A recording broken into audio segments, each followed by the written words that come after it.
এসো এসো বন্ধুরা দলে দলে, ইমাম মাহমুদের পতাকা তলে। এসো এসো বন্ধুরা দলে দলে, ইমাম মাহমুদের পতাকা তলে। আসসালামু আলাইকুম ওয়া রাহমাতুল্লাহ। আলহামদুলিল্লাহ আলহামদুলিল্লাহি রাব্বিল আলামিন, ওয়াসসালাতু ওয়াসসালামু আলা আশরাফিল আমবিয়া ওয়াল মুরসালিন ওয়া আলা আলিহি ওয়া আসহাবিহি আজমাইন। আম্মা বা'দু ফাউযু বিল্লাহি মিনাশ শাইতানির রাজীম। বিসমিল্লাহির রহমানির রহিম। কুল জাআল হক ওয়া যাহাকাল বাতিল ইন্নাল বাতিলা কানা যাহুকা। সম্মানিত দর্শক এবং শ্রোতা, আজকে অত্যন্ত গুরুত্বপূর্ণ একটি আলোচনা আপনাদের সামনে উপস্থাপন করব, যদি আল্লাহ সুবহানাহু ওয়া তাআলা তৌফিক দান করেন। আমাদের আজকের আলোচনার বিষয় হচ্ছে অপ্রকাশিত সত্য প্রকাশ। ইমাম মাহদি জানবেন, উনি ইমাম মাহদি। আলোচনার থাম্বনেল দেখে অনেকে হয়তো অবাক হয়ে গেছেন যে আসলে কি ইমাম মাহদি জানবেন যে উনি ইমাম মাহদি? অথচ আমাদের সমাজে আমরা এই কথাটি সকল আলেমদের কাছ থেকে শুনে আসতেছি যে ইমাম মাহদি নিজেও জানবে না তিনি ইমাম মাহদি। অনেকেই দেখবেন এই কথাটা ঢালাওভাবে বলে ইমাম মাহদি জানবে না, উনি যে ইমাম মাহদি। মানুষ জোর করে তার কাছে বায়াত নিবে। আসলে এই কথাটার প্রকৃত সত্যটা কি, সেটি আমরা হাদিস থেকে আপনাদের সামনে আজকে উপস্থাপন করব ইনশাআল্লাহ। দুটি পর্বে আমাদের আজকের আলোচনাটি বিভক্ত থাকবে। প্রথম পর্বে আমরা একটি হাদিস উপস্থাপন করব, দ্বিতীয় পর্বে আমরা একাধিক হাদিস আলোচনা করার ইচ্ছা রাখি। ওয়া মা তাওফীক ইল্লা বিল্লাহ। ইমাম মাহদি যে জানবে তিনি ইমাম মাহদি, সেটি কিভাবে?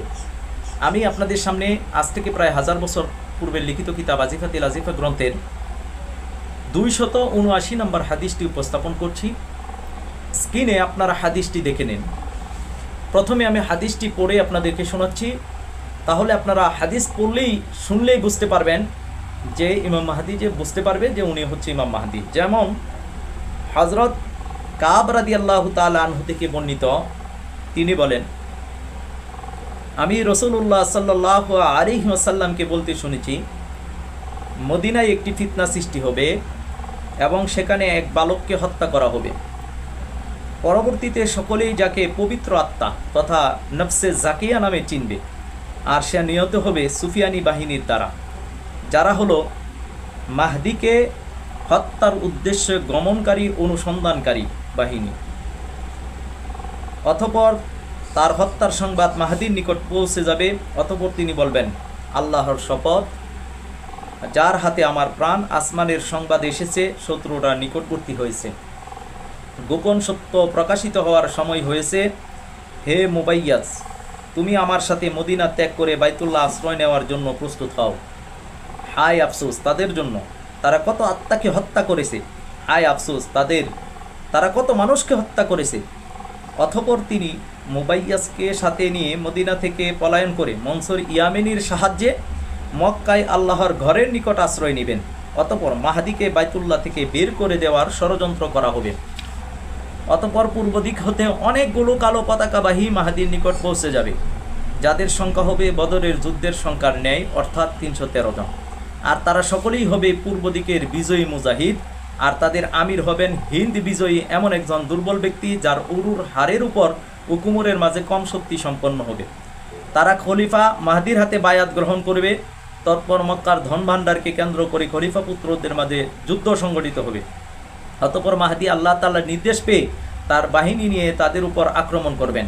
তারা এমনভাবে যুদ্ধ করবে যেন ইতিপূর্বে কোনো গোত্রের সাথে তারা এমন যুদ্ধ করেনি। অতঃপর মাহদির বাহিনী বিজয় লাভ করবে। অতঃপর তিনি কাবাকে জড়িয়ে ধরে আকাশের দিকে তাকিয়ে ক্রন্দন করতে থাকবেন। তখন সকলে তার যুদ্ধ বিজয় সম্পর্কে কান কথা বলতে থাকবে। অতঃপর লোকেরা মাহদিকে দেখে ভয়ে ভয়ে তার নিকট আসবে। এমত অবস্থায় তিনি কাবাকে ছুঁয়ে ক্রন্দন করতে থাকবেন। তখন লোকেরা বলবে, হে মাহদি, আমাদের কাছে আসুন, আমরা আপনার হাতে বায়াত দিই। তখন মাহদি বলবে, আফসোস তোমাদের জন্য, তোমরা কতই না প্রতিশ্রুতি ভঙ্গ করেছ, তোমরা কতই না রক্ত ঝরিয়েছ, তোমরা কতই না আমানতের তোমরা কতই না আমানতের খেয়ানত করেছ। অবশেষে তিনি অনাগ্রহ সত্ত্বেও লোকদের আবেদনের ভিত্তিতে বের হয়ে এসে রুকুন ও মাকামে ইব্রাহিমের মাঝে বায়াত গ্রহণ করবেন। সুবহানাল্লাহ। আমি যে বললাম অপ্রকাশিত সত্য প্রকাশিত, সুবহানাল্লাহ। আমি যে বললাম অপ্রকাশিত সত্য প্রকাশিত, এই হাদিসটির মাধ্যমে আপনারা আশা করি সেটি উপলব্ধি করেছেন। দেখেন, এখানে কয়েকটা বিষয় জানা যায়। আমি প্রথমে যে বিষয়টা বলবো, অনেকে ধারণা করেন যে ইমাম মাহদী মনে হয় ইহুদি খ্রিস্টানদের বিরুদ্ধে এসে প্রথম যুদ্ধ করবে। না, ইমাম মাহদী প্রথম নামদারি মুরতাদ মুনাফিক মুসলমানদের বিরুদ্ধে যুদ্ধ করবেন। মক্কা প্রথমে তিনি দখল নেবেন, মদিনা দখলে নেবেন, পরে বাইতুল মুকাদ্দাস দখলে নেবেন, মিশর দখল নেবেন, ইরাক দখল নেবেন।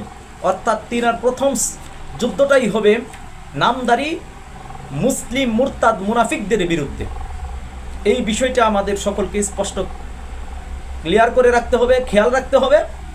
ইমাম মাহদী সর্বপ্রথম কোনো ইহুদি খ্রিস্টানদের বিরুদ্ধেই প্রথমে যুদ্ধ করবেন না। তিনি সর্বপ্রথম নামদারি মুসলমানদের হাত থেকে বাইতুল্লাহ শরীফকে দখলে নেবেন, মদিনাকে দখলে নেবেন, বাইতুল মুকাদ্দাস, পরে ওনার সময় বিজয় হবে ইনশাআল্লাহ তাআলা। তা এখানে খুবই গুরুত্বপূর্ণ বিষয় নিয়ে আলোচনা করা হয়েছে। এখানে ইমাম মাহদী যে জানবেন উনি ইমাম মাহদী, সেটি কিভাবে প্রমাণিত? এই হাদিস দ্বারাই প্রমাণিত। কারণ দেখেন, এখানে বলা হচ্ছে মদিনাতে একটা ফিতনা সৃষ্টি করা হবে এবং সেখানে একজন বালককে হত্যা করা হবে, যাকে নাফসে জাকিয়া হিসেবে সবাই পরে জানবে। তাহলে তাকে হত্যা করবে সুফিয়ানি বাহিনীর দ্বারা। আর এই সুফিয়ানি কেন আসবে? মাহদীকে হত্যা করার উদ্দেশ্যে। তাহলে এই সুফিয়ানি, যে দ্বিতীয় আবু সুফিয়ানি হিসেবে পরিচিত, সে মাহদীকে হত্যা করার উদ্দেশ্যে আসবে। অর্থাৎ সুফিয়ানি বাহিনীও জানবে উনি যে মাহদী। সুতরাং মাহদী যদি না জানতো যে উনি ইমাম মাহদী, আর সুফিয়ানও যদি না জানতো যে উনি ইমাম মাহদী, তাহলে ইমাম মাহদীকে হত্যা করার জন্য আসবে না। আর ইমাম মাহদী যদি না জানতেন যে উনি হচ্ছে ইমাম মাহদী, তাহলে তিনিও মদিনা থেকে মক্কাতে হিজরত করতেন না। এখানে মুহাম্মদ সাল্লাল্লাহু আলাইহি সাল্লামের জীবনীর ক্ষেত্রে আর মাহদীর জীবনীর ক্ষেত্রে একটা সাদৃশ্য দেখেন।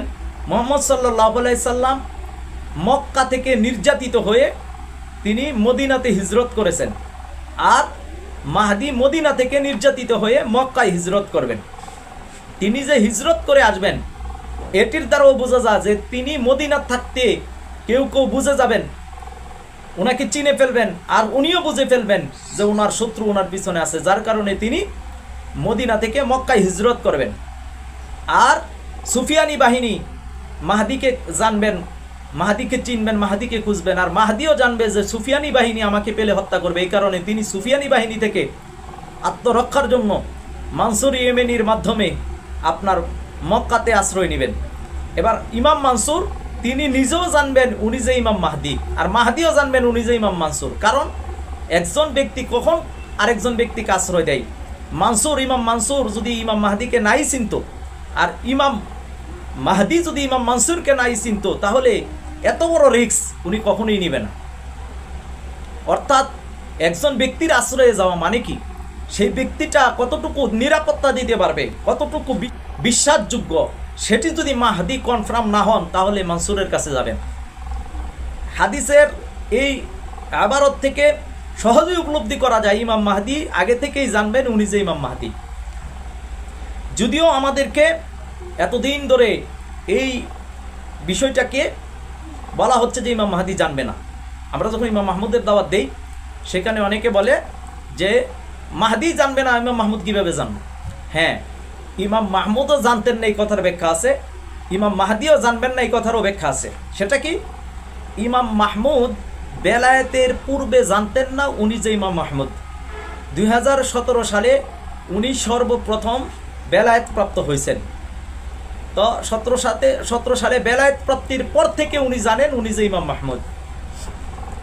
ঠিক তেমনইভাবে ইমাম মাহদী বেলায়েতের আগে জানবেন না উনি যে মাহদী, বেলায়েত প্রাপ্ত হওয়ার পরে উনি জানবেন উনি যে ইমাম মাহদী। এখন প্রশ্ন হচ্ছে, আপনার সম্মানিত দর্শক শ্রোতাকে আমি বলতে চাই, ধরেন ইমাম মাহদী প্রকাশ হলো, বেলায়েত প্রাপ্ত হলো। এখন একজন ব্যক্তি এসে যদি ইমাম মাহদীকে জিজ্ঞেস করে আপনি কি মাহদী, মাহদী কি বলবে? প্রশ্নটার উত্তর আপনারা দেওয়ার চেষ্টা করেন। মাহাদি কি বলবে? মাহাদি কি বলবে যে না আমি মাহদি না? না, মাহাদি বলবে হ্যাঁ আমি মাহদি, আল্লাহ তাআলা আমাকে মনোনীত করছেন। বেলায়েত প্রাপ্তির পরে মাহদি অবশ্যই স্বীকার করবে, কারণ তিনি তখন সত্য গোপন করতে পারে না।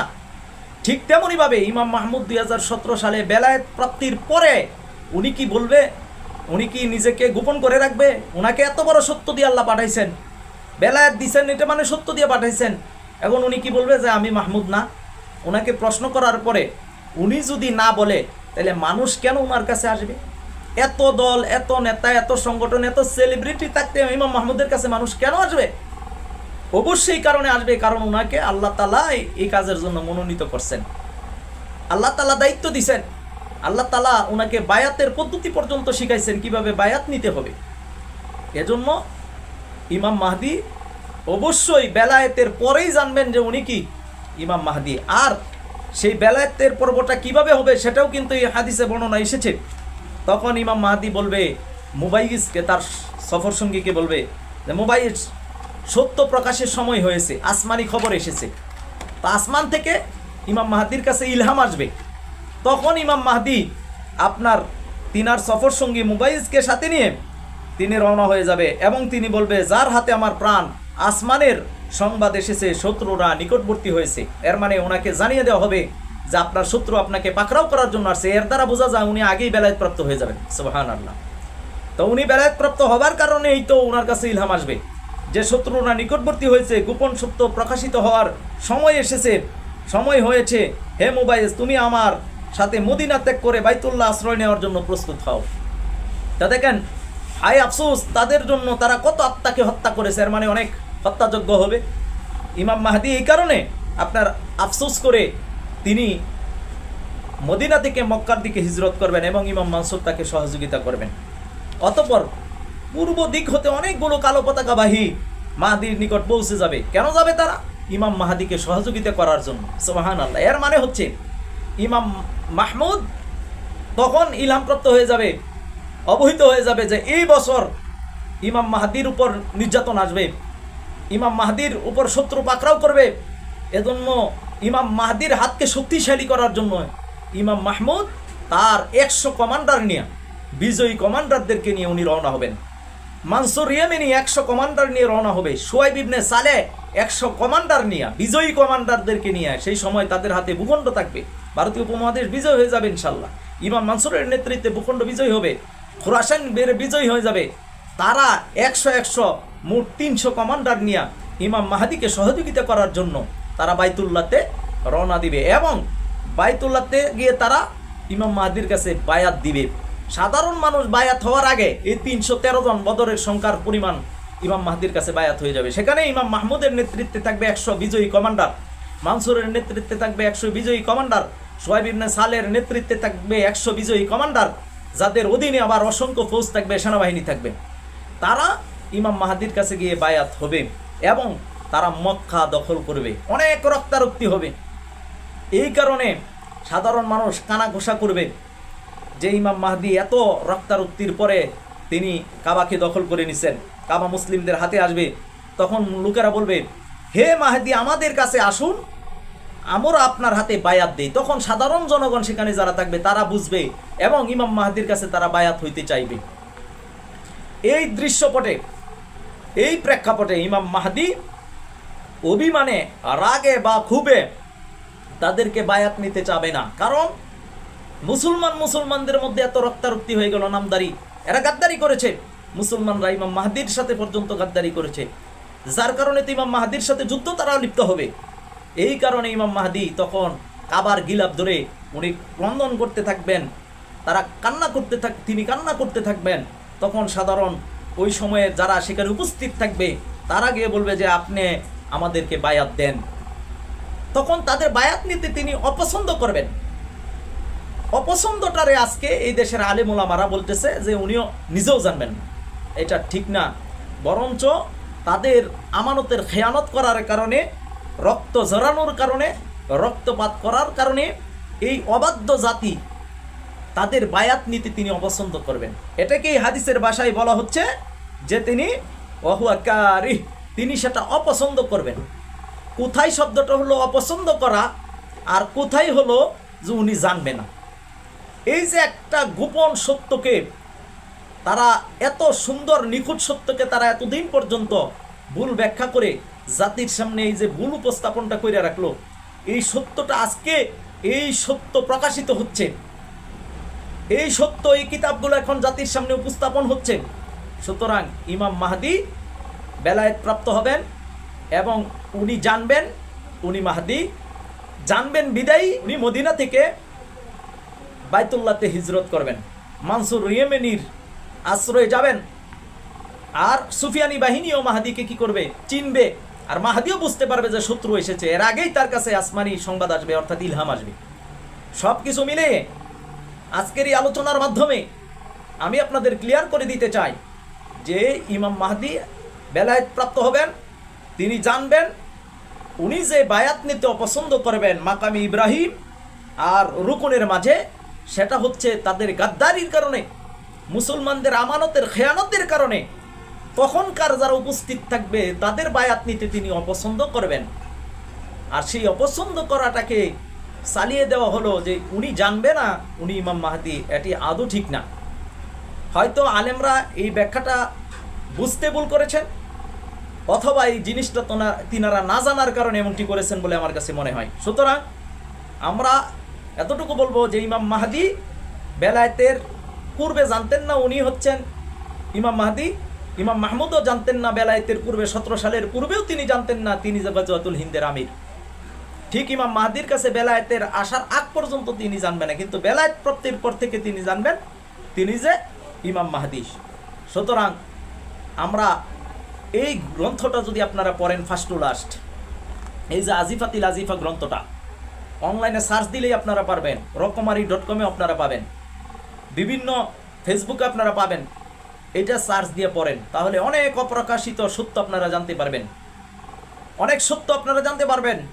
আল্লাহ সুবহানাহু ওয়া তাআলা আমাদেরকে সত্য উপলব্ধি করে সত্যের কাফেলায় ঐক্যবদ্ধ হওয়ার তৌফিক দান করুন। কারণ ইমাম মাহদির কাফেলাকে সহযোগিতা করবে, ইমাম মাহদির কাফেলাকে সহযোগিতা করবে ইমাম মাহমুদ, ইমাম মানসুর, শুআইব ইবনে সালেহ। সুতরাং ইমাম মাহমুদকে সহযোগিতা করা, ইমাম মাহমুদের বাহিনীতে যোগদান করা, ইমাম মাহমুদের কাফেলা ঐক্যবদ্ধ হওয়াটাই হচ্ছে ইমাম মাহদির কাফেলা ঐক্যবদ্ধ হওয়া। কারণ ইমাম মাহমুদ খেলাফতের পথকে সুগম করার জন্য কাজ করছেন, ইমাম মানসুরও খেলাফতের পথকে সুগম করার জন্য কাজ করবেন, শুআইব ইবনে সালেহ খেলাফতের পথকে সুগম করার জন্য কাজ করবেন। সুতরাং আমাদের সকলের উদ্দেশ্য হচ্ছে আল্লাহর জমিন, আল্লাহর দিন কায়েম করা, ইমাম মাহদির খেলাফতকে সহযোগিতা করার জন্য কাজ করা। আর যার যার অবস্থান থেকে আমরা যাতে কাজ করি এবং ইমাম মাহদির কাছে পৌঁছার জন্য মাধ্যম হচ্ছে ইমাম মাহমুদ, মানসুর, শুআইব ইবনে সালেহ। এর বাইরে গিয়া যদি কেউ ইমাম মাহদির কাছে বায়াত নিতে চায়, কুশমিল কালেও সম্ভব না। কারণ ইমাম মাহদি পর্যন্ত পৌঁছাইতে হলে ইমাম মাহমুদ লাগবে, ইমাম মানসুর লাগবে, শুআইব ইবনে সালেহ লাগবে। এটারে যদি কেউ ভুল ব্যাখ্যা করে যে ইমাম মাহমুদ ইমাম মাহদির পরিচয় করে দিবেন, এটা ভুল ব্যাখ্যা। এটা কখনো ইমাম মাহমুদও বলে নাই, আমরাও বলি নাই। বরঞ্চ আমরা বলছি ইমাম মাহদির কাছে পৌঁছার জন্য আপনার ইমাম মাহমুদকে আল্লাহ আগে পাঠাইছেন, মানসুরকে পাঠাইছেন, শুআইব ইবনে সালেহকে পাঠাইছেন। ওনাদের হাত ধরে, ওনাদের পথ এবং মতের মাধ্যমে, ওনাদের অনুসরণের মাধ্যমে ইমাম মাহদির খেলাফতকে সহযোগিতা করা যাবে। 3টা দল আপনার শক্তি সঞ্চয় করবে এবং 3টাই আল্লাহ চাইতু সামনে টিকবে, আর অন্য কোনো দল মত পথের অস্তিত্ব ইনশাআল্লাহ তাআলা থাকবে না। ইমাম মাহমুদের, ইমাম মানসুরের, শুআইব ইবনে সালেহ এরা আলাদা কোনো দল করবে না। এরা দুর্বল ইসলামকে চিন্তা করছেন, ইসলামের পথেই ওনারা থাকবেন। ওনারা ইমাম মাহদির পথকে সুগম করার জন্য কাজ করছেন, আল্লাহর জমিন, আল্লাহর দিন কায়েম করার জন্য কাজ করছেন। আসুন আমরা ইমাম মাহমুদের নেতৃত্বে আল্লাহর জমিন, আল্লাহর দিনকে কায়েম করার জন্য চেষ্টা করে যাই। আল্লাহ সুবহানাহু ওয়া তাআলা আমাদেরকে সেই তৌফিক দান করুন। আমিন ইয়া রাব্বাল আলামিন। আসসালামু আলাইকুম ওয়া রাহমাতুল্লাহ। ওহে মুসলিম, তুমি দেখছো না কেন বিশ্বের পরিণাম? কাফের তাগুত নিয়েছে কেড়ে তোমাদের সম্মান। এখনো কেন ঘুমিয়ে তোমরা না দিয়ে স্লোগান? জিহাদি সমাধান, জিহাদি সমাধান, জিহাদি সমাধান।